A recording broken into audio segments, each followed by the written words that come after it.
What kind of person do you want to be? It's in your hands. Pet peeves and a new NFL playoff format? Welcome to the Hopefulist, a daily talk show hosted by veteran broadcaster Wendy McClure. Join Wendy each day as she shares her life lessons that transformed her from perpetual pessimist to the ultimate hopefulist. The perfect morning show to get you caught up on the day's top stories while sharing insights that will lead to positive transformation and bring out the hopefulist in you. For more inspiration, visit hopefulist.com. And now, here's your host and hopefulist, Wendy McClure. Hello, and welcome to a Thursday. It is February 20th, 2020, day 160 of Gotta Get on Ellen.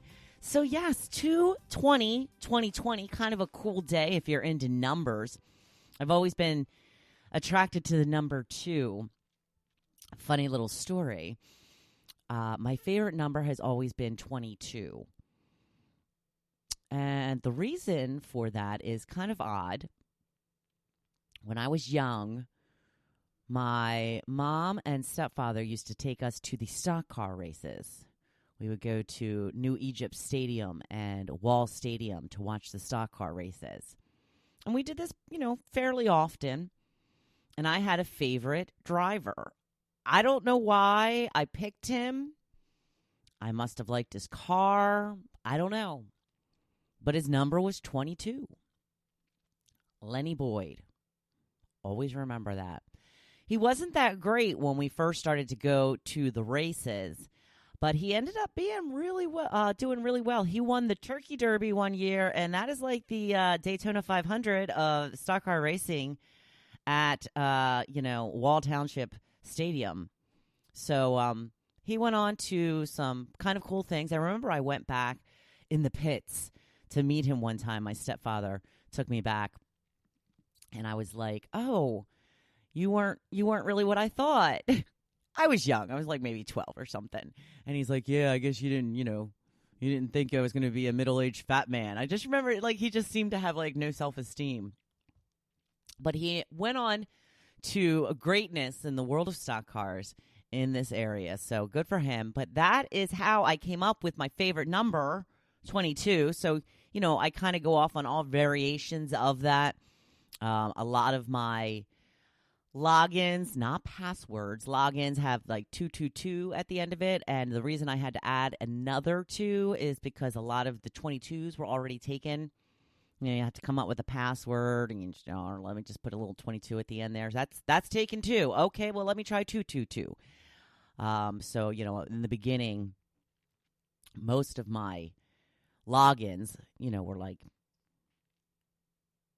variation of things that I liked, and 222 afterwards. So there you go. It is 2/20/2020. So that was kind of cool. Tucker is feeling better. For those of you who inquired, thank you very much. We both really appreciate your concern. She took about half a day yesterday to recuperate. She laid around on Daddy's chair, didn't move.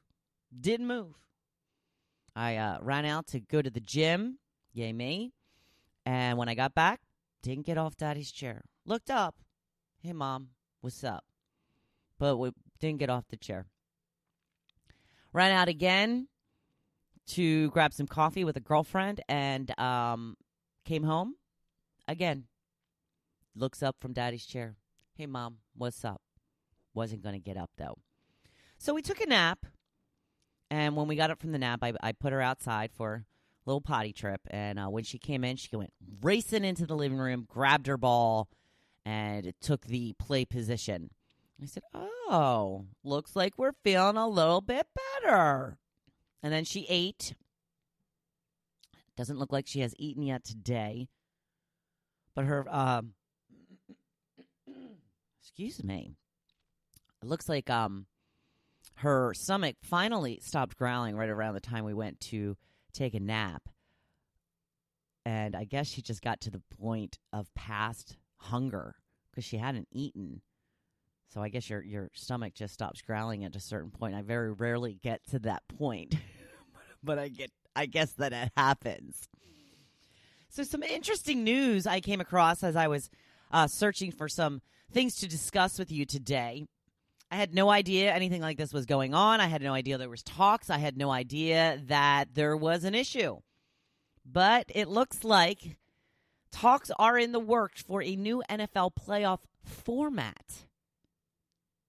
This would include the proposal, as of right now, including the regular season expanding to 17 games instead of 16, adding a 7th team in each conference to the playoffs, and then only one team in each conference would get that first round bye.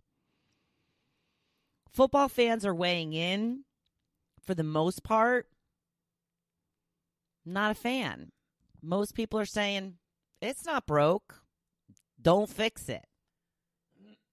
Excuse me. I finally got it that time. So, I don't know. I'm not sure why we are even mulling something like this over. I agree with most of the fans. I don't know if it's necessary to make any changes. Seems to be working well. It would be, it's kind of nice in a way to add another team in each conference to the playoffs. But doesn't it just kind of prolong the agony? I mean, I don't know. I see both sides. That's my problem. I always see both sides of everything, which makes it very hard to make a decision on what I would like to see happen. I think it would be nice to have a 7th team, but at the same time, the playoffs are the playoffs for a reason. The best. And it does dwindle down, but, it dwindles down all season long. You have a chance each and every week to get to the playoffs. Right? I don't know. I think it's fine. I don't even know why this has come up, but apparently it has. Any more news I will see on it, I will be sure to pass along to you. Today's topic, I thought I'd get into something a little mean. Something a little, what is bugging you? Get it all out. It's like Freedom Thursday. Get it off your list. Get it off your chest. I wanted to know, what is your biggest pet peeve? Mine, first and foremost, liars. So many of them. Also, I cannot stand it when people are talking on the phone in public. Why are you walking around Target on the phone? Why are you on the phone when you're in the line at the grocery store? Are you that important? You must think that you are. I just can't imagine why it can't wait 2 seconds. I mean, and these are people that are not just like, hey, I'm at the grocery store, I'll call you back. These are people having full-on, stupid, ridiculous, regular conversations that don't need to take place in the grocery store. Or the nail salon. Let me throw that in there as well. Or the hair salon. I remember one time being at the hair salon. Not only was a woman on the phone the entire time she was there, she was on speakerphone the entire time she was there. So not only did we hear her side of the conversation, we heard the other side of the conversation. And everybody just kept looking at each other like, is anybody going to say anything to this rude-ass lady? Nobody did. I don't know. The entitlement makes me crazy. Megan says, where do I start? I said, just one will do. So she said, oh, geez, eating with your mouth open or very loudly. I don't want to hear that. Good one. Bev says, people who are cruel, unjustifiably mean, and unkind. Yeah. A lot of those.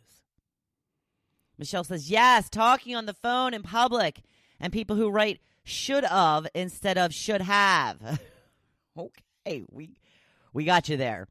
Denise, kind of set Denise off a little bit. Are you ready for this?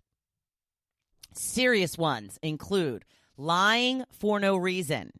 lateness, incompetence. Frivolous ones include people who feed the seagulls. Yeah, I don't know what's wrong with people. I know locals who feed the seagulls. Stop. Just makes them come at you even more. People who don't open boxes correctly and rip the top so I can't close it properly.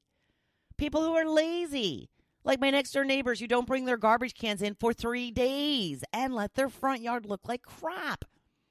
Whether you rent or own, have pride, people. Blowing your nose in a restaurant, not picking up after your pet, not respecting no-wake zones. That's a sure problem.